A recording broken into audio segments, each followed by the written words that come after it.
I want a man who will stand beside me in battle, encourage me, inspire me, and bring me into my power. Hi, it's Christine, your emotion coach, and we are on journal number 6 today. Oh my gosh, they fly by. So I'm doing these journals. If you haven't seen the other ones, go back, as on the first journal, I kind of give a longer explanation of why I started reading my journals to you. The short version is I am a highly sensitive being, but didn't realize it until in my 40s. And so I have 23 years worth of highly sensitive person journaling, and I had no idea. And so it was just me fumbling my way through a lot of painful relationships and a lot of challenging moments in my life without really having any guidelines, guidelines, but not really. I had many guides, right? We always have guides, and this is how I found my way. And it's beautiful. And now I am here to be one of these guides for you, hopefully, and show you through storytelling where you can get to as well, right? Some of these journals are a bit embarrassing for me to read just because they've been such a long time ago. And my frequency, my vibration, my mindset, the way I feel and see things are so different now.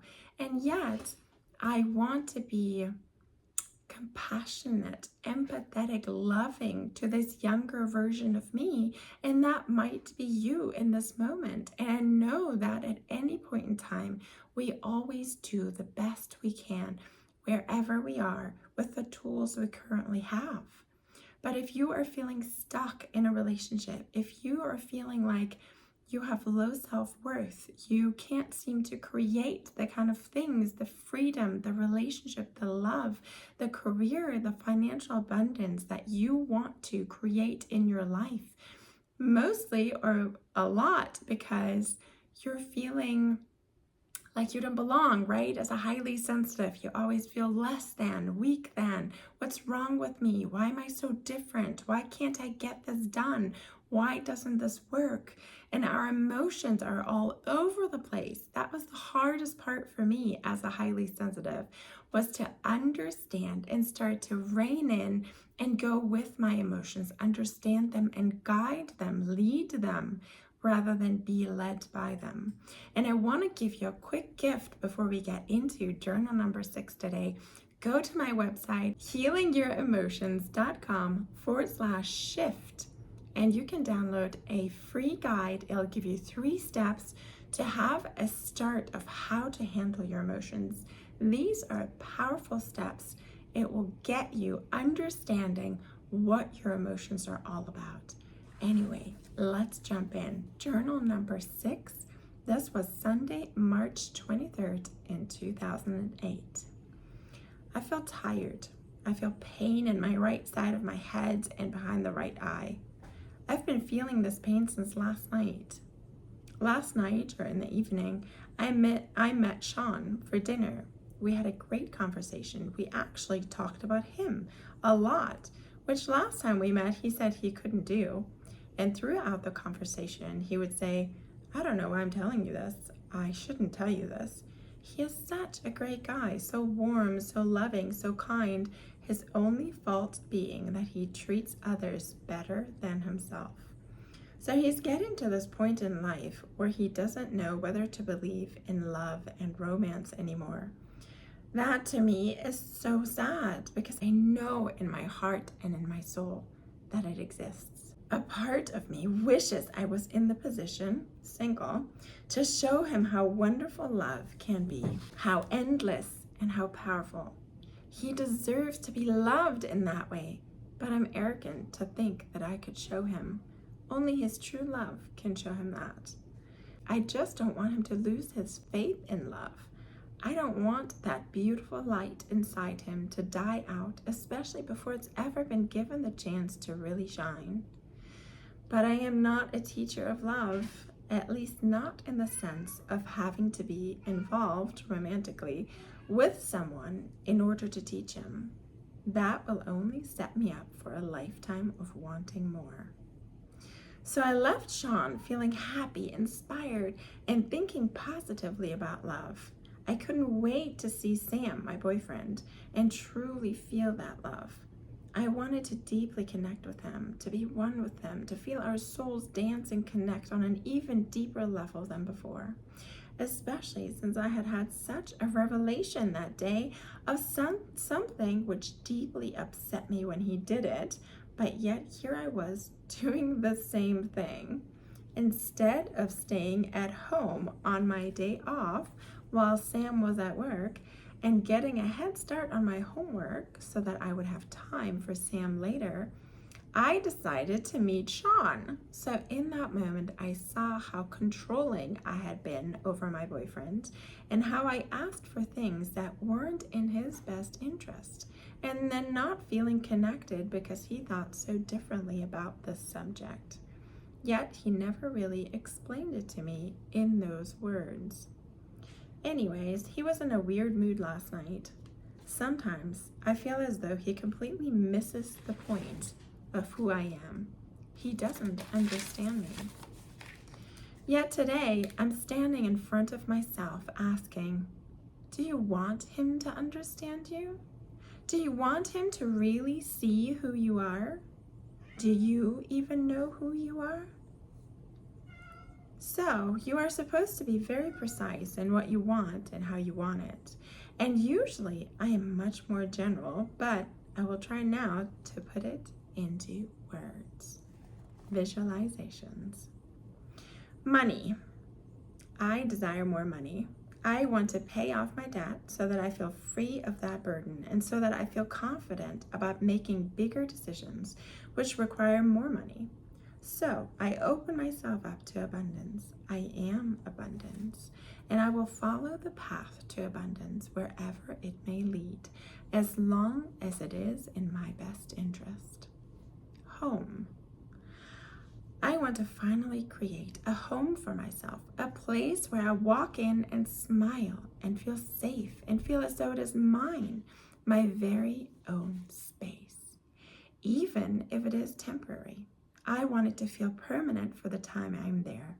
I want to feel creative and unique in the way I decorate it so that other people will see me and my inner being when walking into my house. I would like a space that is well lit, has many windows, a balcony, and wooden floors. I want an entire room for meditation, yoga, inspiration, with many pillows and many colors. I want a room with a sitting place in front of the window, like a giant windowsill. I want a place to eat my meals without distractions. I want to look out of my windows and see luscious green trees, meadows, openness, nature. I want to feel like I can step outside my door and spread my wings fully spread my wings and extend my aura. I would also like a room where I can stargaze and visit with the moon. I need peace, quiet, but I also want to feel connection to my surroundings and other people. My home is a safe haven where I feel relaxed, inspired, rejuvenated, and in complete connection with myself, my partner, my family, friends, mentors, and of course, my cats. My cats will love our new home with many corners and room to explore. Partnership. I want to completely share my life, share myself with a person who is kind, loving, romantic, generous, without neglecting himself. I want a partner who enjoys spending a quiet afternoon together, cooking, reading, passionately discussing. I want a man who loves cats, who loves the outdoors, and who sees the most amazing life teachings in the smallest things. I want a partner who is passionate, confident, and willing to work on himself to evolve and build even deeper connections to me and his surroundings. I want a man who can see the most extraordinary things in the ordinary life and objects. I want a man who sees touch and making love as the deepest connection between a man and a woman. It is sacred. It is beautiful. It lets your souls dance and melt into one. I want a man who supports and backs me up while inspiring me and challenging me to reach for the stars, to go after my dreams. I want a man who's honest and truthful to himself and me. I want a man who loves to travel and enjoys sacred, quiet places more than crowds. I want a man who is happy and inspired by his work. I want a man who is relaxed and laid back, yet brilliant in his silence. I want a man who can sit for hours in meditation, and without touching, seeing, or hearing one another, we feel a bond stronger than anything I have ever felt. He gives me butterflies every time he looks at me, every time he gently kisses me, every time he touches me. With him, I feel completely at ease. I feel strong, I feel inspired, I feel creative, I feel protected, I feel connected, yet I feel free to spread my wings. I feel confident in following my dreams. I feel confident that we belong together and that he will always be there for me. I want a man who will stand beside me in battle, encourage me, inspire me, and bring me into my power. I want a man who finds the beach, the island as inspiring and sacred as me. A man who loves to walk through nature with me in awe of all the beautiful colors and smells. I want a man who lays under the sky with me, watching the stars while listening to the gentle sound of waves. I want a partner who is interested in and passionate about natural medicine, psychic readings, spirituality. I want a man who finds horses fascinating creatures and rides along the beach into the sunset with me. How did you like those visualizations? I included them here just because I know some people don't quite feel the words, or they don't let themselves dream as much anymore, or they just have a hard time putting it all together. So I figured I would read you my words because maybe some of them will resonate with you. And if you want me to, you can email me and I can give you the written version of this. And then you can print it out, you can change it to where it really fits you, because this is about you. This is about your dreams, about your visualizations, about you internalizing this, making it real so that you can manifest it. So what did you think about this theme of me wanting to rescue these men, right? Show them, especially if they lost their faith in love. It's so funny how I always met the men who kind of had bad luck in love, the good guys, the ones who did everything for the woman, and the woman was the one who was never available and treated them badly and wasn't paying attention to them.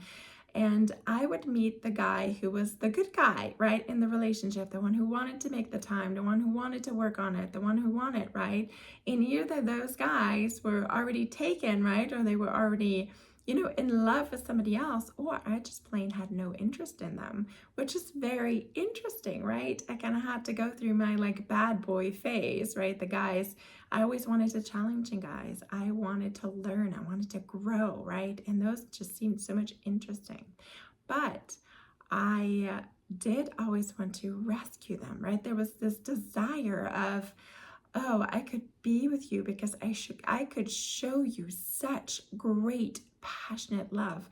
I could love you. Oh my gosh, if there's one thing I am, is I am a lover. I love to love. I love to stream this nurturing, loving energy towards anyone who will receive it, right?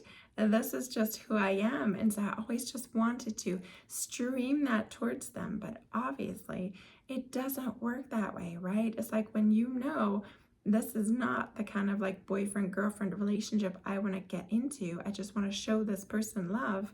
Then don't try it as a boyfriend-girlfriend relationship, right? Don't have any romantic involvement. You can still do this as a friend.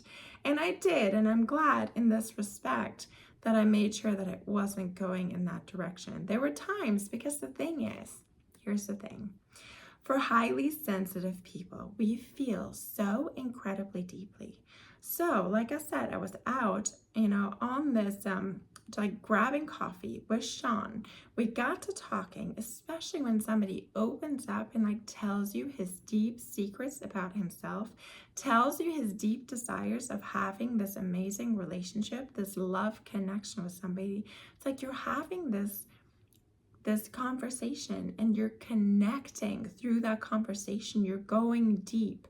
You're empathizing, right? You're feeling this with him and for him, right? You're reaching out towards him. You want to nurture. You feel those emotions that got hurt. So you're deeply connecting. And there were several times in my life where I mistakenly, what's the word?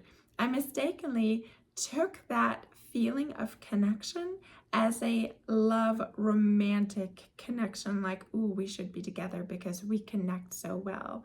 No, that was just a moment of deep connecting. As a highly sensitive, in particular, you are capable of connecting so deeply with many people, with friends, with family, with different, right? Family is easier because there's this automatic, like, well, yeah, of course, we're family, we're friends, we love each other on that level. So there's never that confusion. With friends, it's a little bit more difficult, right? Sometimes you can mistake that deep connection for some kind of romantic involvement. So pay attention, really ask yourself, and then go through, I'll link it below. I made a video on the 5 mistakes that highly sensitive people make in relationships, and that is part of one. And gosh, I made so many. I made all of those, right? This is why I know I made all of these mistakes.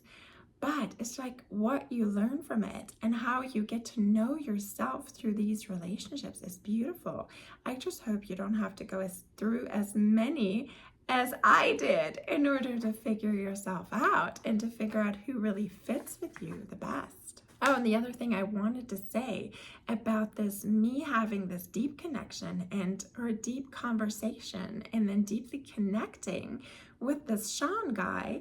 And then I'm taking this, I'm like, oh, I'm in this like awesome vibration. I'm like, oh, I'm in such a like loving, open, deeply connecting kind of space, not realizing that my boyfriend might not be in that space when I get home, right? I got myself into that vibration, and then you walk in through the door and your boyfriend is moody, or your boyfriend is in his own world, and then I took it personal, right? Then I felt rejected because I'm coming with all this beautiful, loving, open, receptive energy, loving energy, and he's just not in the right space, right? Because we weren't getting each other through conversation close and up to that vibrational level. It was me doing it on my own in a different conversation with someone else. So I can't expect him to be up there with me and be ready to have a deep connection, to have this time together, right? Then I probably should have stepped it down a little bit, or at least playfully tried to pull him up to my vibrational level, so then we can have this deep connection. But as a highly sensitive, what do we do so often? We're in this great space, in this high-flying space, in this playful space. We walk in somewhere, somebody else is in a down mood, in a crappy mood, in a woe is me mood. What do? We are not going, oh, maybe I should back out of this room and go somewhere else and enjoy my high-flying vibration. No, we either make it our responsibility to lift this person up, or we very quickly come down because we very quickly feel rejected, abandoned. We very quickly go to, it's my fault, or it must be me, right? That's always the thing, because we already feel there's something wrong with me. I'm inherently flawed. I'm not worthy. But the big one for me was always like, it's me. It's my fault. I'm getting this response because of me. It's me, right? That was a tough one for me to get over, to not own everybody else's emotions, especially my boyfriend. It took me the longest with my significant other because I cherish that connection and that relationship so much. And to me, to set that boundary, to not so deeply feel his emotion, was something I didn't want to do for a very long time, because I felt that it would downgrade. I felt like it would dampen my perception of his state and how he's feeling, which is not true. You still have your deep feeling, your deep sensation. You still feel what's going on with him, but you're no longer taking it as your own. You're no longer taking it as, it's my fault, he doesn't love me anymore, I did something wrong, there must be something wrong with me, otherwise he wouldn't act like this, he wouldn't speak like this, he wouldn't do this thing, he would pay more attention to me, all these other things, right? Goes so deep. It took me a long time to figure out that pattern and to shift that pattern. So if this resonates at all with you, if you're feeling like, yeah, that's me, how do I get out of it?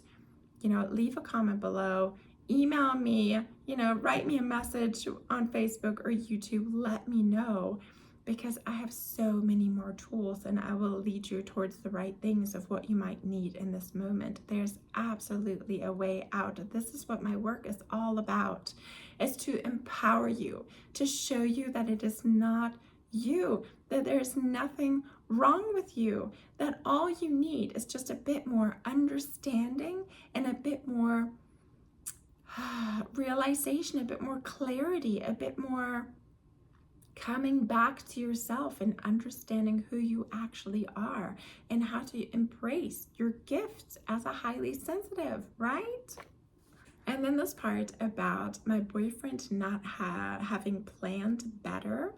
Like, this is what happened, right? He had a day off. He spent it with all kinds of, in my mind, frivolous things, frivolous ways of spending his day off. And then I get there in the evening after working all day, wanting to spend time with him. And he's like, I don't have any time. I need to do homework. And I'm like, what have you been doing all day? So then, once again, I took it personal. I took it as, I'm not worthy.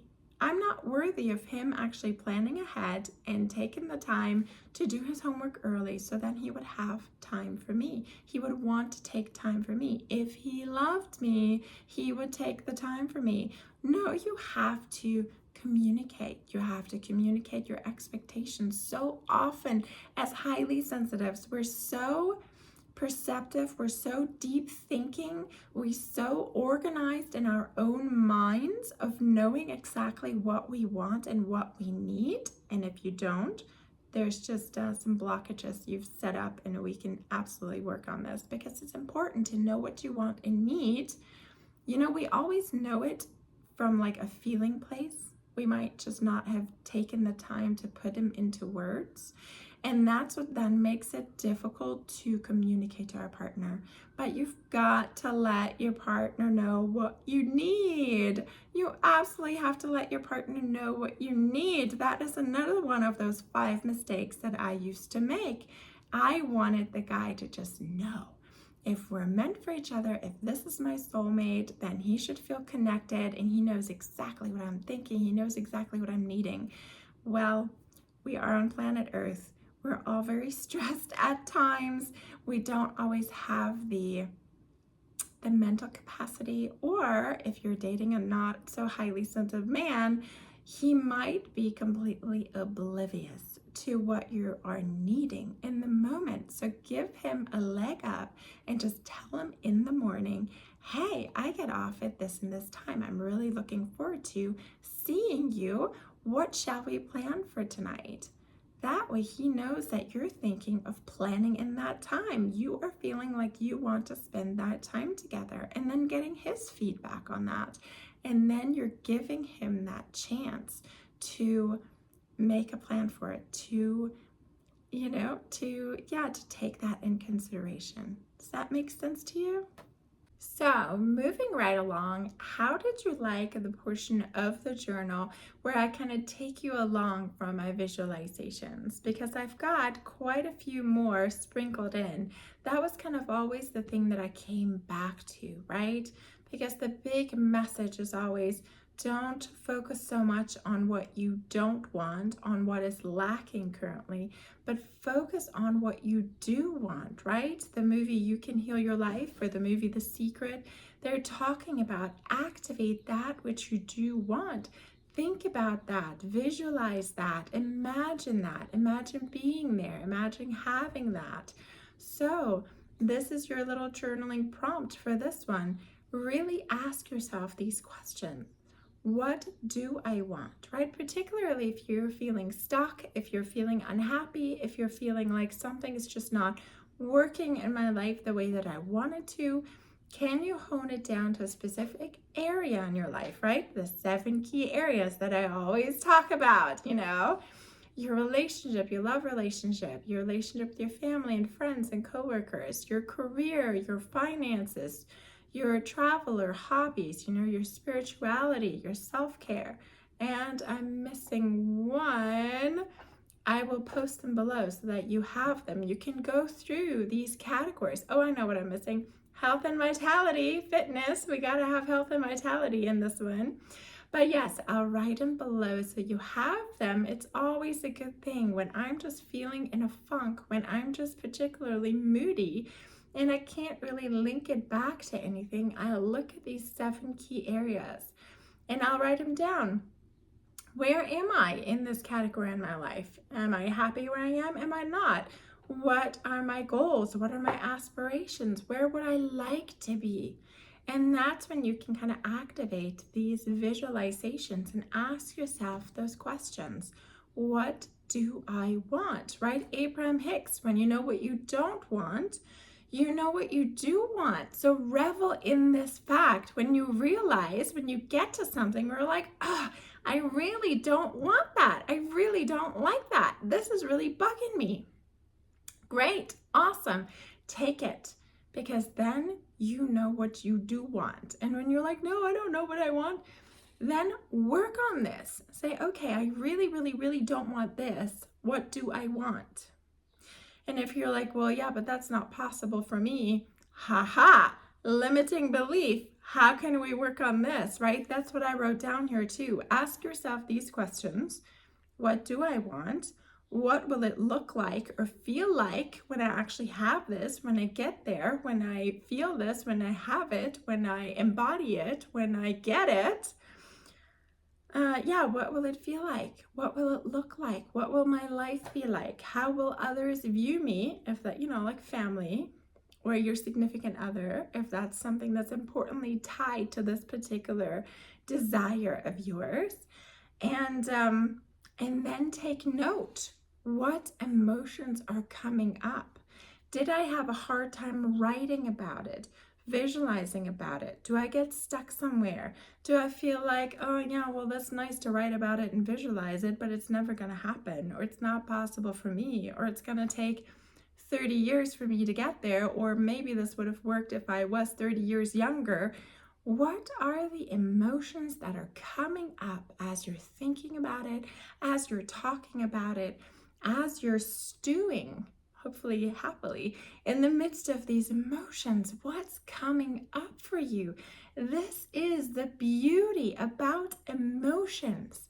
You cannot have an emotion without having a belief first, right? Bashar teachings. You cannot have an emotion without having a belief. So what belief is stuck behind it? Why do you think you can't have it? Why do you think it's going to take you too long to get it?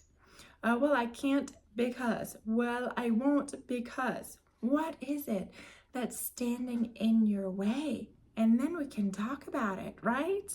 Emotions. You know that this is my favorite topic, and it's just because I've just dealt with my own emotions for so many years, feeling like they ruled me, feeling like I didn't have a choice, feeling like I just woke up in a funk and I can't even link it to anything that happened. Repeatedly getting stuck in certain patterns of feeling, and then as a highly sensitive, when our bodies are not feeling great, when we're tired, when we are low energy, when there's any kind of pain in our body, when even sometimes when there's a strong emotion, We feel it physically in our bodies. And when you have any kind of unpleasant feeling in your body, then it's even harder to be in an upbeat emotion, right? Then it becomes a feedback loop, right? You feel bad, so then your body feels bad. When your body feels bad, then you get in an even worse mood, and you're just going to be circling in this. So you gotta find your way out, and the way out is always your mindset. It's always working with your emotions. It's always taking up the reins on your emotions. Are we going to have reactions, emotional reactions? You betcha. I still do, and I think it's beautiful because they always tell you about what programs are running in the background. What are my belief systems? I still have plenty of beliefs that I'm working through, that I'm changing, beliefs that are newly coming up, right? Especially as so many things about parenting. Those beliefs just haven't been challenged because I haven't had a 5-year-old kid up until now. So many emotions come up suddenly, but then you still have the choice. What do I do with this, right? The whole rule of like any emotion should really only last less than half a minute. If it lasts more than that, you're actually choosing to repeat it. You're actually choosing to keep it active. You're actually already ruminating on that emotion. You're already judging that emotion. What can we do about it? Download my guide. Start there. I promise you, these are the first few steps, and then everything I teach comes from that, right? This is the basics. Download it from my website, healingyouremotions.com/shift. It's a free guide, 3 steps. Get to know these steps so that you can utilize them again and again and again and again and again and again all throughout your day until they become second nature, until you do them without even realizing that you're doing them, because then you will feel more in charge of your own emotions. And you're gonna feel incredible about it. Do you know what it felt like for me when I finally felt like I had a handle on my emotions? When I could still choose to be intense about love and excitement and joy and hope and not have such a huge reaction when it was about sadness and depression and anxiety, overwhelm. Oh my gosh, I used to just be like, ah, right? Anybody who knows me more closely, oh my gosh, I scream, I bang doors, I have to get that energy out. But it's incredible once you get to know yourself and how you can shift emotions. I can shift it so much more quickly now. And a lot of the petty stuff, I don't even react anymore. I just laugh, or I react for like a minute and then I'm like, okay, how are we gonna deal with this? You know, then you actually feel like you have a choice, and it just makes such a huge difference. Yeah, and I guess I just wanted to wrap it up. I wrote down here just an example, right? When you're writing out what it is that you do want, and pay attention to the emotions that come up, right? If I'm writing down, I really want a partner who is accepting of as much time as I would like to spend by myself, right? Some HSPs need a lot of space and time for themselves. I think I just never realized it because I was mostly self-employed. And so I had a lot of time during the day when others don't. And so I feel like I'm getting so much of that alone time in that I don't notice it. And for my partner, I've always chosen partners who need so much more space than me, that I'm always like, spend more time with me, spend more time with me. But if you're somebody who writes down, oh my gosh, I need a partner who is understanding of as much time as I need for myself, and yet in your mind you're thinking, oh, this is never gonna work, no one's going to be accepting of that. I remember the last 3 relationships, it was always an issue. Every time I wanted to spend time by myself, he felt hurt and rejected. So if this is the dialogue or monologue that's going on in your head, be aware of it. Be aware of it, and then realize, oh, hey, this is only a belief. And then start to ask, is it actually true?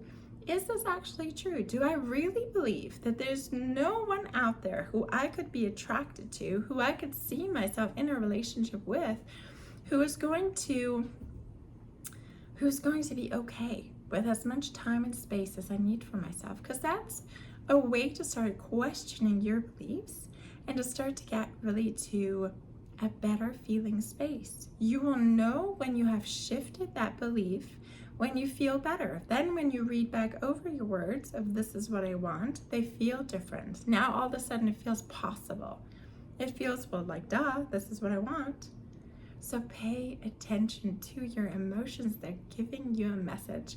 And then the last thing I wanted to say in this video, and it might be a little bit off topic, but it's just in my brain right now because I actually had to interrupt this video in order to work with a client. And this client has seen me for, oh my gosh, at least 10, maybe 15 years. She's in her 70s, and she is a wonderful woman. She's a highly sensitive, and it's just incredible. It reminded me, she is wonderful in so many ways. What I really love is that she has a love for running. She is still out on that track. She is still challenging herself. She knows that the biggest thing she wants is to stay active. However, I wish that she was a little bit more interested in shifting her mindset. It was just incredible. In a span of 10 minutes, all the limiting beliefs that she just spewed towards me, right? She's a massage client. I still see some massage clients, right? Mostly coaching, but I see some massage clients.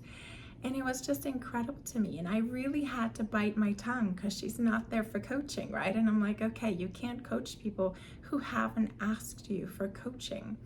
So I was just trying to gently guide her in this direction, but in my mind I'm going, oh my God, she's clearly a highly sensitive.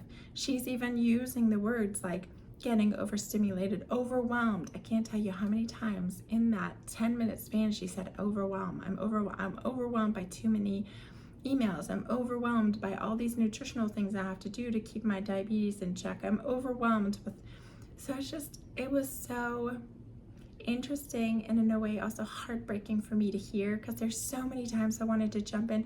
No, don't believe that. No, you're gonna fix that. No, we can take the time to do this. And then all the little excuses that come out whenever I'm just gently pushing her in the way of there might be a solution.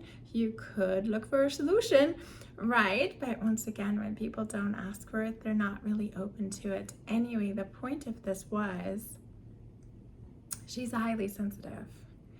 And I wish that she would have been more curious about it earlier in her years, because I feel like it's a little bit easier. This is why I want you to get the tools now. This is why I want you to be that eternal seeker. This is why you feel so anxious, because inside you know that there's more to life, there's more to you.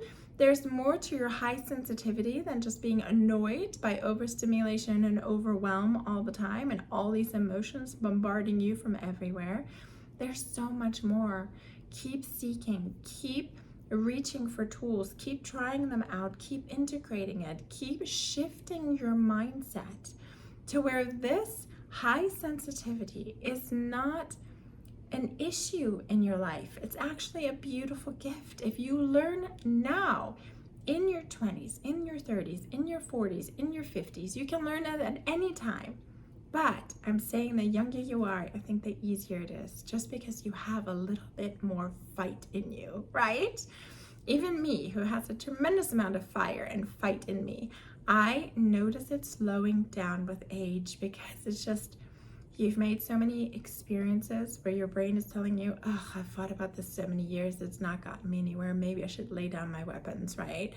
Or, oh, this is, you just have more time to build up experiences that kind of help you to talk yourself out of it. And of course, you just get stuck in patterns, right? Unless you're constantly looking at these patterns and wanting to change these patterns. So it is easier, I believe, when you are younger to go ahead and get a handle on your high sensitivity, right? Figure out who you are, embrace yourself for this highly sensitive being that you are. realize what it is that you need the most. And for that, you have to figure out what you struggle with the most. What do you struggle with the most? Because then you can look for tools, you can integrate tools for specifically what you need the most, right? For me, it was emotions. That is what always just bombarded me. I don't have too much problem with overstimulation just because I naturally went into a lifestyle where I was just introverted, where I was to myself more, where I had an apartment by myself. I always rather worked more, made more money to have my own apartment. I just couldn't even imagine sharing my space with a roommate. The only 2 times I had a roommate, it was when it was my sister and this family. So it's different, right? So figure it out. Figure out what you struggle with. Figure out what you need. Let me know what you need. We can definitely figure out exactly what it is that you need to build within you, that you need to remember within you, that you need to reach for in order to build that strong foundation. And then the older that you get, I hope the more relaxed you're going to get, the more at ease you're going to be, and the smarter you're going to be. I think what would help my client the most is to make a decision, to be more decisive. Here we are again with decision making and highly insensitives. I have a video on that. It's important. Make a decision. Either I'm going to put the time and energy into it to change it, or I'm just not going to be bothered with it anymore. For her, it was an overwhelm of emails. Oh, I've subscribed to like 100 different things, which I'm guilty of. I have thousands of emails in my inbox, which I'm guilty of. But she keeps on being overwhelmed by it, right? She's like, oh my gosh, it's like an ongoing struggle for her. She talks about it almost every time I see her. And I'm gently trying to get her in that direction, but it's just, make a decision. Make a decision to either be, I'm going to take this and this much time every day, every week until this problem is solved. Or, take one big long day and just get it done. Or I'm going to decide that it's not going to matter. I'm going to decide that I'm not going to let it bug me anymore. I've just decided that this is what it's going to be. And I've just decided I'm going to have a different reaction. I'm going to train myself to have a different reaction every time I look into my inbox. Maybe I can laugh about it. Maybe I can make it a game. Maybe I can say, oh, what numbers can be in there today? Make it fun. Make it playful. If you don't think it's gonna change, you have to change the way you look at it, right? This is the heart of mindset work. I remember a boyfriend saying, oh, I don't want you to have to do mental gymnastics just to look at this in a way that's gonna be okay for you. And in my head, I'm going, no, I think this is actually awesome. This shows me how much I have trained myself to always see it in a positive way, to always shift it into a way that can actually serve me, that can actually be of benefit to me, that is actually of value to me. I can make that decision. I can be that strong, that particular, that focused, that clear on what I want so that I can choose. I can choose. What is it that I want this to mean? What is it that evokes within me? What kind of action am I choosing to take because of this? You are in charge of so much more than you realize.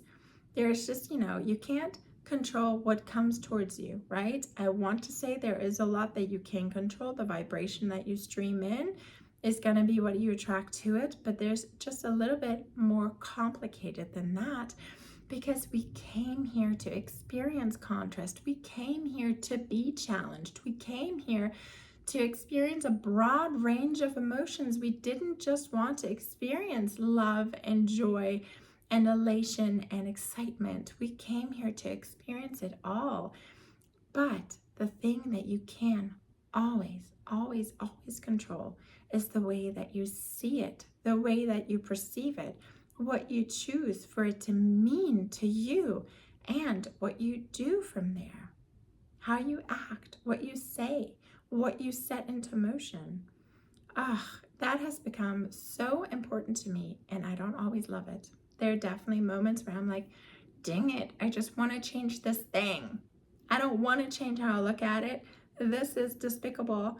This shouldn't even exist.